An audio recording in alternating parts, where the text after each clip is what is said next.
Have your illustrations fallen flat lately? Well, mine have. So in this video, I'm going to show you how to liven up your illustrations with some really fun techniques that I'm going to demonstrate for you throughout this video. I've got 6 unique chapters. The links are in the description below if you want to skip into different areas of the techniques. All right, let's get started. The first chapter is Let's Draw. So I found this photo reference on Pinterest, and as we get later into the video, I'll share with you why I chose this photo. So I'm using a Sharpie S Gel pen for today's sketch. So you can see here I'm making little tick marks, and these little tick marks are a way for me to measure where everything is, where I'm going to put my line work, how I'm going to sketch things out. And as you see throughout my video for the sketching portion, you'll see these little tick marks here and there, and that's just my way of visually measuring and studying my photo reference. So the sketching is a little bit long. You can see that I've sped up the video a little bit just because the video was quite long. So this gel pen glides really smoothly on this Stillman and Burns sketchbook. I discovered this pen quite by accident. I actually got these pens to use for admin stuff or office stuff. I was substitute teaching at the time, so I was writing notes with these pens. And I found myself grabbing for these pens when I would do a sketch in my sketchbook. They're beautiful to draw and write with.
With the drawing finished, I just wanted to talk a little bit about the composition.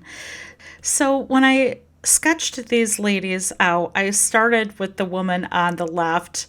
You can see that her size is quite a bit bigger than the rest of these 3 ladies, and that was unfortunately by accident. Because I'm sketching everything out without pencil first, and I'm kind of being bold and going, for the gusto, I had to make these other ladies kind of squeeze and fit in a little bit over on the right hand side, but that's okay because this is an illustration. It's in our sketchbook and it's meant to be fun, and it's going to be what it's going to be, right? All right, so here's our second chapter. We have our ink wash. Now I'm using just plain tap water. It's just lukewarm tap water.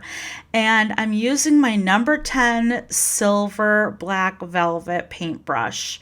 This paintbrush, it's a dream. Now, it's a little pricey, however, it's worth its weight in gold. Now, this brush holds a lot of water, and that's one of the great things that I love about it. As you can see, I can get a very, very, very precise precision point with it. I can also make some wide swaths with it, as you'll see. Now, I'm taking the water on the brush and I'm just smearing the ink.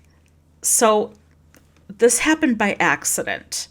So I thought this ink, when I originally discovered this technique, I just assumed that it was black ink, it would dry, and I could paint over the top of it. Well, to my surprise, it bled. And I have some illustrations on my channel that I used this technique for, and people were surprised in the comments that I actually wanted it to bleed. And yes, that is part of this technique. You are actually getting some tonal values from your drawing. Now you can see it doesn't erase the drawing. The drawing is still there. It's still underneath the ink. So it just pulls out those tonal values from the black. So remember those paint books that we had back in the 70s and 80s? I don't know if they still make them, but you had taken a paintbrush or a Q-tip and you dipped it in water and it had the pre-printed colors and you were able to smear around that pre-printed colored ink. That's kind of the same concept, or a concept that I can liken this to, that when you add water to this, it just bleeds and blends and it blurs. Now, the higher concentrated areas where I hatched quite a bit more, like right here, and some other hatched areas, will be darker because there's more of the line work that's inked, that's laid down. Now the brush will hold that ink and you can smear it and spread it around to areas that do not have any ink. So I'm spreading this around and you may say, Laura, it looks like a big mess. Well, it may look that way, but you'll see as we build up the layers that the black, gray, and the white of the paper tonal values will be important for our foundation layer. You'll see.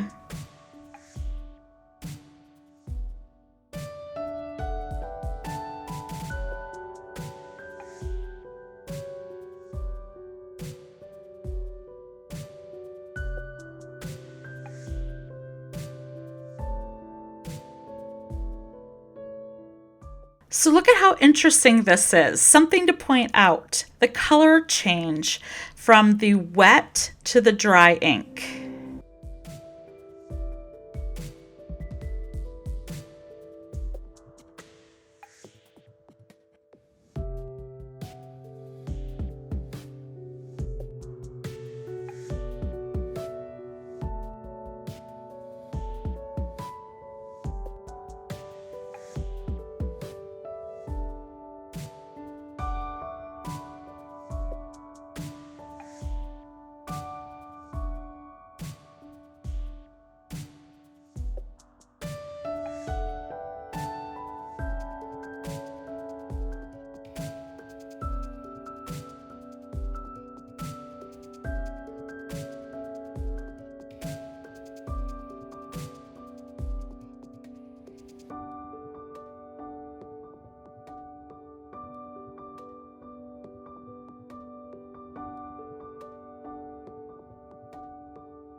I'm capturing all of the line work with the paintbrush and water because I want those values to be dry before I add on our next layer.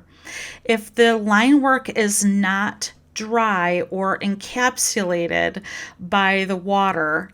And then when we go to add our next layer, we'll have kind of a muddy mess. So I want to make sure that I take the paintbrush and go over all the line work as best as I can. I'm letting it bleed, I'm letting it blur, and check this out. The water's clear, unlike regular India ink. This water is clear. I used the same water container the whole time. Yeah, I spilled. Typical me. So this ink, the properties in this ink are something special, and it dries super, super quick. I don't know what there is about it, but this dried within like 15 minutes. All right, we are in chapter number 3, watercolor blocking. Oh, we're getting into the fun part. All right, so Watercolor by Dr. P.H. Martins is the liquid concentrated watercolor, and it is radiant. So why these colors? Why Dr. P.H. Martins? Well, they're vibrant and they're bold, and the pigment quality is stellar. The color transparency and liftability is phenomenal. So you can layer these up just like it was stained glass. So I'm starting with the 3 basic colors, our 3 primaries. I'm starting with the yellow, the lightest, for my highlights. So I'm analyzing the colors in the photograph. Now you're going to say, Laura, there's no colors in the photograph. It's a black and white photo. You are correct. I am color transferring. So I am taking the black, white, and gray values of that photograph and I'm translating them to color. So how are we doing that? I'm taking my lighter lights and I'm applying yellow to my lighter lights. And then I'm going to be taking my pinks and I'm using those for my middle tones. And I'm going to be taking the blues for my shadows or my darker tones. Now, this is just another foundation layer.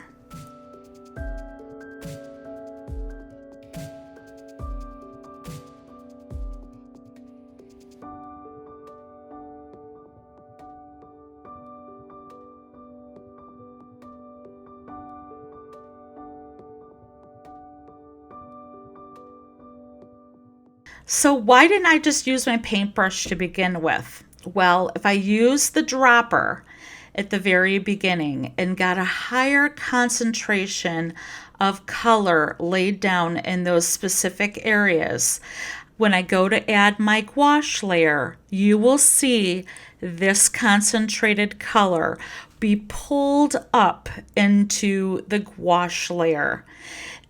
You'll see what I'm talking about when we get to the gouache part, but it's quite, I'll say magical because I don't believe in magic, but it's really interesting and exciting. So I have the next layer, which is this pink. Now, Dr. P.H. Martins sets the radiant watercolor comes in A, B, C, D, 4 different sets. So I have all the sets, and some of the colors are lighter and more transparent than other colors. And this pink that I chose just happened to be lighter. All right, here's a little bit of a pro tip. Let your colors bleed. Let them bleed and do their thing. Don't disturb their path. So my drawing table is on a little bit of a tilt, and I want these colors to bleed and blur and blend. And that's kind of like one of the fun, fascinating things about watercolor is we want them to blur and bleed. They kind of have their own nature to them where they kind of wander on their own. And we like that because that's what creates the art behind the art, right? It kind of does it for you. And I love when that happens. So we don't want to mess with that at all. So I'm adding in a little bit of the blue and before the yellow into the background. I'm not adding details into the background other than just some color blocking because I want the focus to be on these ladies. So this background is going to kind of stay plain and kind of simple. And I'm going to leave that as secondary information, where these ladies are like the primary information. All right, next, chapter 4, the ink intensity layer. All right, so each one of these layers that we're doing, we're going from macro to micro. So we're block, block, block, and then as we get into these inking layers and the gouache layers, we're kind of fine-tuning into the detail areas. So the Noodlers ink that I have in these wells are dry. Again, you're going to say, Laura, what are you doing? Ink is supposed to be wet. Well, yes, it is. However, the Noodler's ink, you can reactivate it. It's a little sticky, but when you have a good amount of water on your brush, it dilutes pretty much right away. And you can get some nice tonal values over the top. So you don't have to use the Dr. P.H. Martin's and ink. I chose to do that because I like the two different intensities of the ink and the watercolor. Now you can certainly choose to do one or the other or both. Play around with the techniques, play around with the colors, see what works for you. You may like just using the watercolor, or you may just like using the inks. Each of those, the ink and watercolor, have different properties in them. So when you go to apply the gouache over the top in the next layer, you'll see certain intensities of the certain colors. The different colors kind of pull through into the gouache, and that's what we want. That's kind of what we're going for. So I'm using the primaries again, the yellows, the reds, and the blues. Yellows for the highlights, reds for the midtones, and blues for the shadows.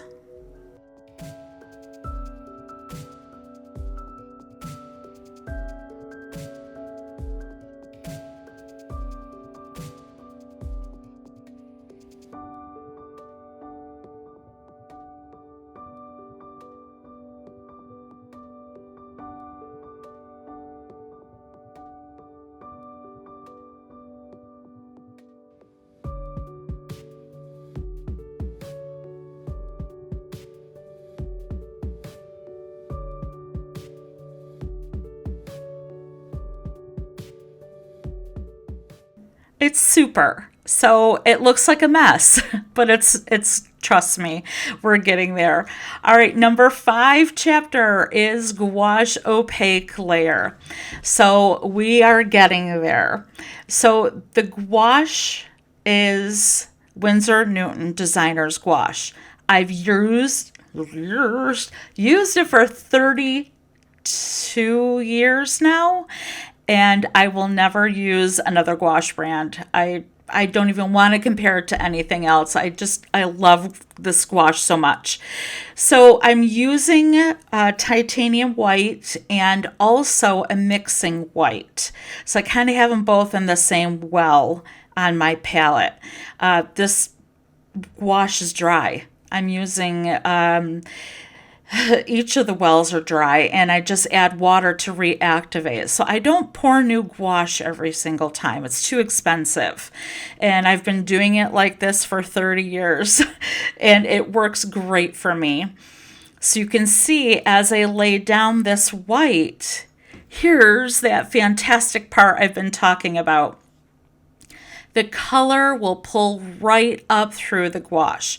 It's almost like the gouache reactivates that watercolor and that ink, and it pulls those colors right up through into the gouache. So I guess the best way I can explain this is these colors that I'm laying on with gouache, they're transparent. It's not I'm not using gouache in like their traditional thick, flat washes. I have done that and I do that, but with this technique, the washes are milky, as you can see, a very thin consistency. So I have pretty much equal parts of gouache, paint, and water on my brush. And as I lay that milky gouache layer down, again, that you can see on her legs, it just reactivates those colors underneath. So the best way I can describe it is we are laying down several layers of color, but we're using kind of a few strokes of the gouache to make it look like we're adding more colors of gouache than we really are. Does that make sense? Probably not. Okay, so when we lay the gouache down, as you can see right here, here's a good example. Laying that gouache down, it pulls those colors up from underneath in different intensities, depending on the color that I laid down underneath that area. Those colors, you could see it, I think, even better in the shoes. That yellow, or those yellows that I laid down, are really bright, and towards the back of her heel there on her shoe, the darker colors are coming through. So instead of adding in several colors of gouache over the top of each other, the underlayment or the undercolors are the ones that are showing through. And those are actually the stars of this painting, of this illustration. Those colors that are coming through create a dynamic, what do I want to say? Dynamic composition on its own. You can see on that left shoe, the blues into the yellows. So that it's almost like I'm painting with several colors on the paintbrush versus only using one color. Because I'm only just using the white here. But all these other colors are being activated and reactivated, and they're coming through. And you can see the luminescence of those colors in those shoes. So you can see where the light is hitting on those shoes. You can see where the shadows are on those shoes just by those colors that we initially laid down. Again, I stumbled upon this by accident, but when I discovered the cool effect that it made, I was just blown away. All right, enough talking, Lore. All right, so you can see this sketchbook paper is quality. This is some very, very heavy sketchbook paper, very thick, did not bleed through at all. Of all these layers I put down, none of them bled through to the next page. So this is why I love Stillman and Birn. I will continue using Stillman and Birn. All right, I think now is a good time while you're watching to tell you why I chose this photo reference. Well, in my hunt for rediscovering nostalgic items, I came across this photo in Pinterest, and it reminded me of my grandmother, my great-great-grandmother, and my great-great-aunt. They would go to the beauty parlor, they called it, back in the 70s when I was a kid, and they would get their hair done, and they would put on their bonnets to keep their updos in place, and they would get their hair curled. And I remember my grandmother telling me that it used to take her 2 hours for them to roll her hair, just to roll her hair for a perm. So this just reminded me of them, and the colors I chose for their coats, the same thing, and the colors that they used to have on their dresses and their little coats that they had in their closet. So it just kind of brought back that nostalgia and that just missing them. And I find that if you find a photo reference that you absolutely love, that evokes those treasured memories, that you're going to be more apt to paint it or draw it or collage with it, or any type of art, acrylic or oil, whatever you decide to create. I think if it's a photo that you love and a photo that you truly have a connection with, you're going to be more apt to finish the illustration, more apt to finish the painting or the drawing, because it holds some sort of sentimental value to you. And I think that's along with my mission of my channel, is trying to pull back all those amazing memories that we so loved back in the day. All right, last chapter, chapter 6, color pencil details. Okay, this kind of is self-explanatory. However, the details in this step is going to make everything tie together that we just did and make everything pop. So I'm using this white Premier Prismacolor color pencil, and you can see it's not sharp, it's dull actually. And I want it dull for the reason that using the broad area of this pencil gives you that smudgy, granular look to make this bonnet look like it's frosted, and that it has that plastic value to it where the light hits it and you can tell it's plastic. So that's why I kind of left this dull. And then I'm just pulling out some highlights on the edge of the bonnet where the seams are.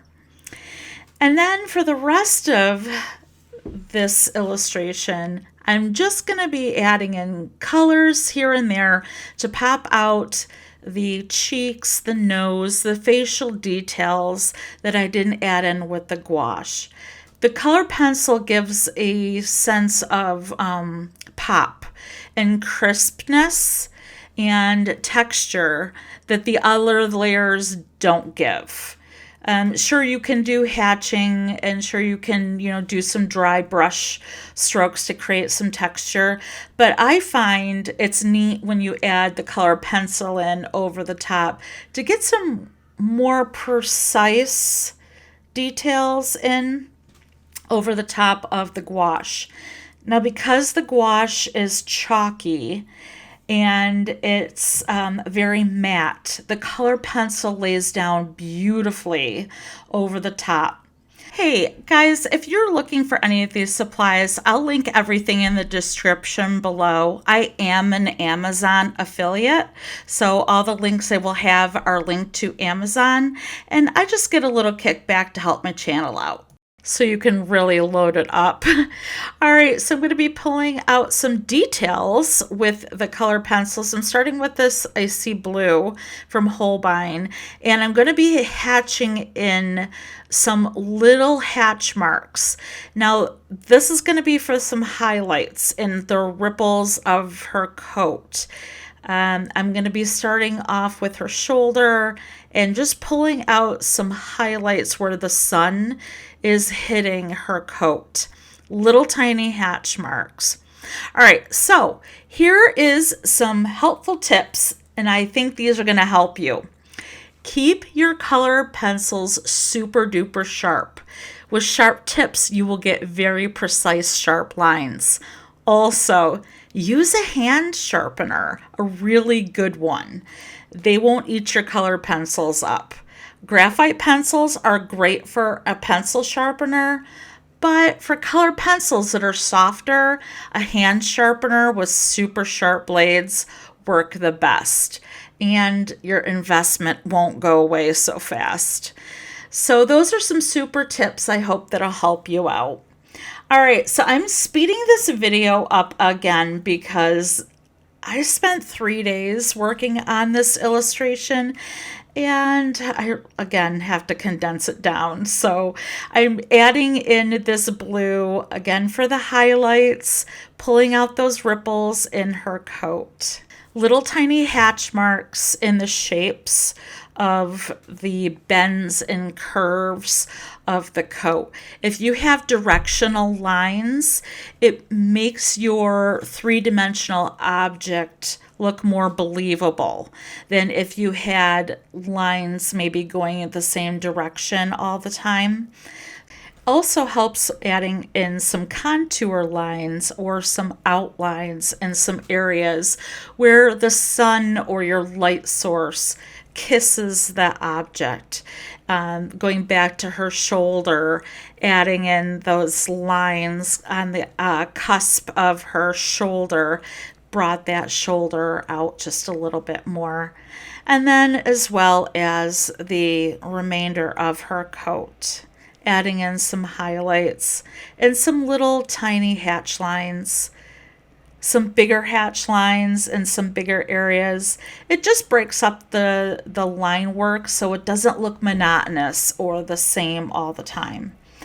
And that light against the dark where the fold is in the bottom of that coat, the light next to dark equals form, and that makes the corner of that coat pop out as well.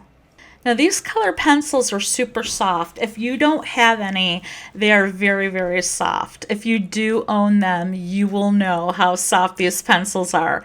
So they will need to be sharpened constantly. All right, so I am gonna take a couple other values in the same color family. Now, because I'm working with highlights, I'm gonna go the next step up. Next step brighter, I should say. So I'm using this, I think this one is an icy green or a jade. And I'm going in with another round of hatch marks. Now, at first glance, they look the same as the color pencil I just used.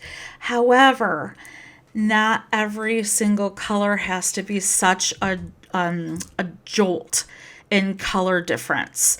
Because these colors are similar in value, you will see slighter difference in tonal adjustment.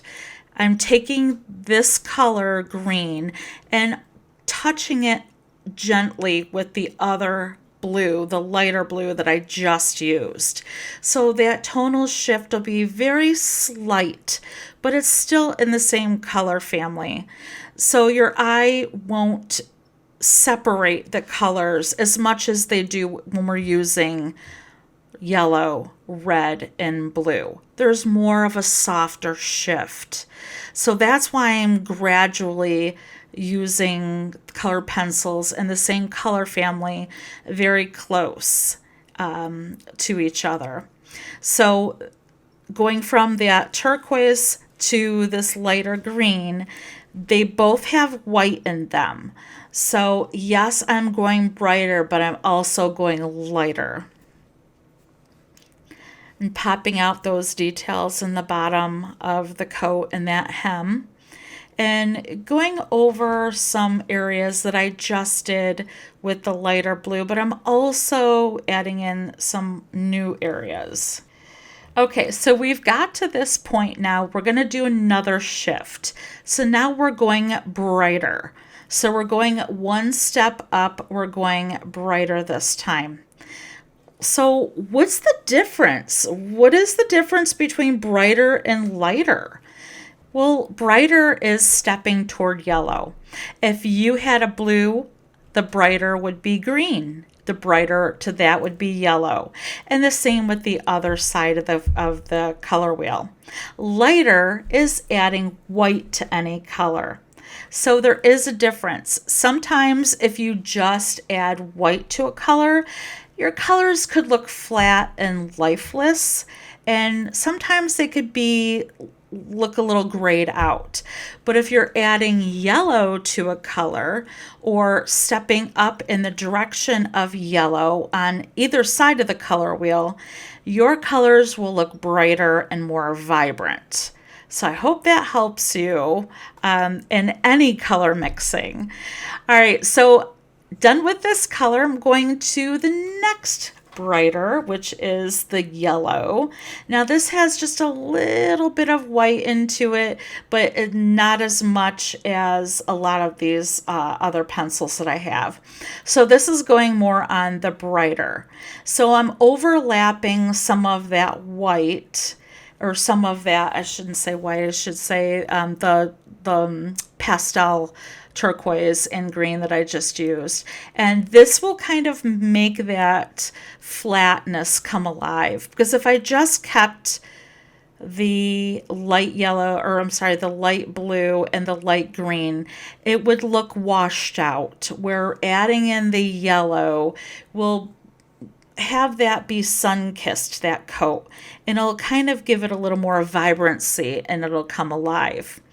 All right, so now we're going to the lighter section of the yellow, because this yellow here has white in it.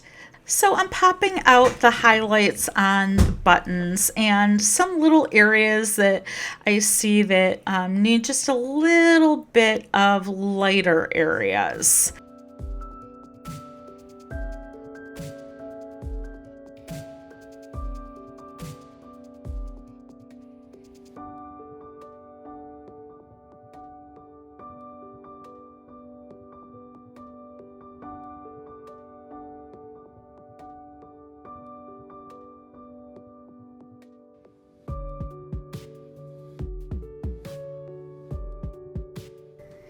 All right, so the last one, the last color pencil for this is going to be the white. I'm going to use the white to just highlight just a few little areas. If I go too much with the white, it's going to start looking flat and grayed out again. All right, so I'm done with the blue coat, and I'm going to be working on the green coat. And again, you can see the color family that I'm using for the greens. The same thing I did with the blue coat, but now with the green coat.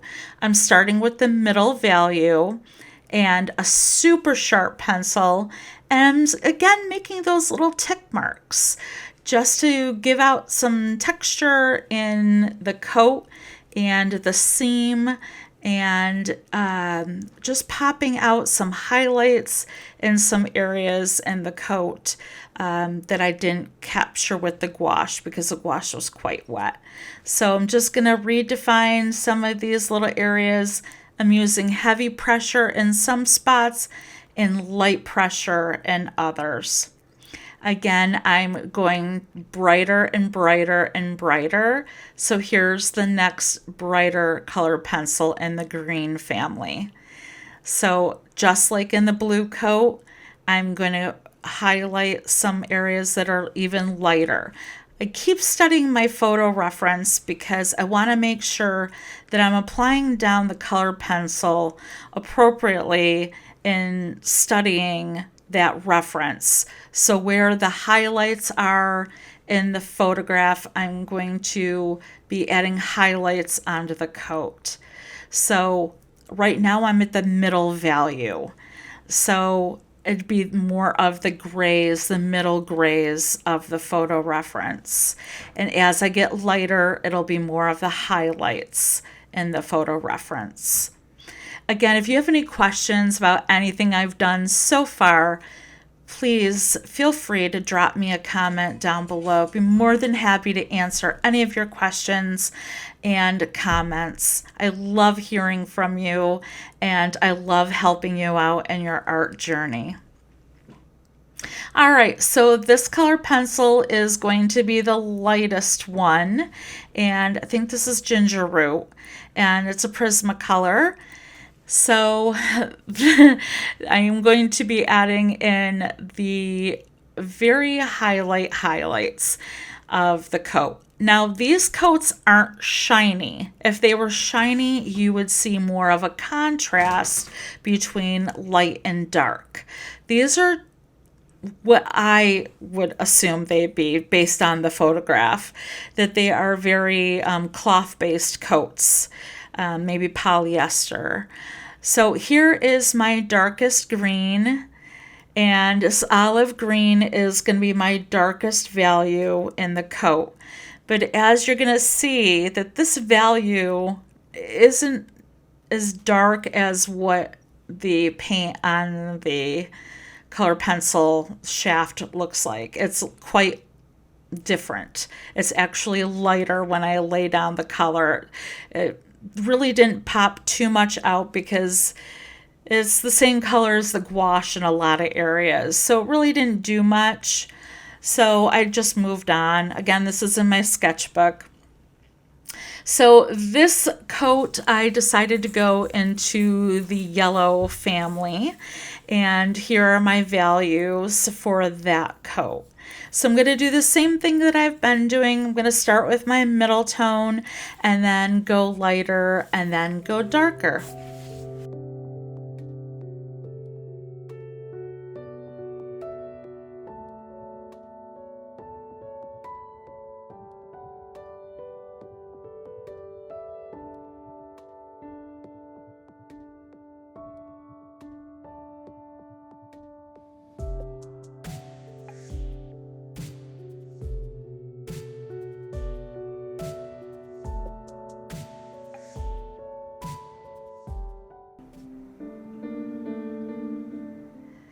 And for the last coat, I decided to go into more of an orangey brownish color, like a khaki colored coat, maybe a little bit more on the orangey end.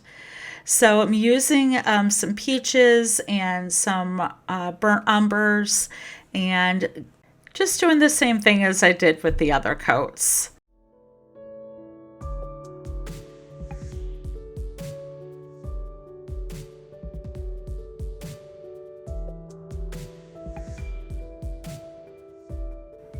So lastly, I'm going to be adding in some of the skin flesh values.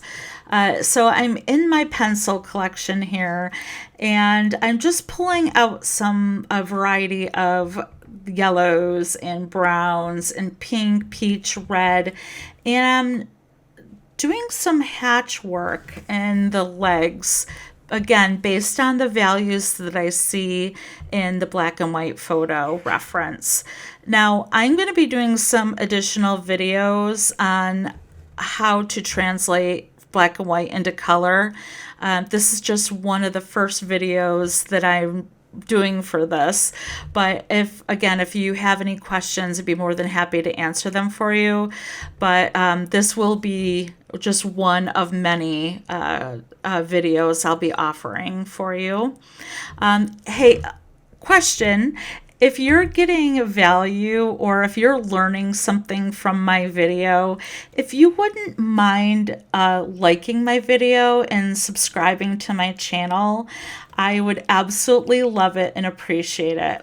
And if you liked this video and do want to see other videos like this and some other retro, nostalgic, bygone era type videos with art, please hit that notification bell, and then every time I put up a video on Friday, you will be the first to get notified, and then we can kind of learn and grow together.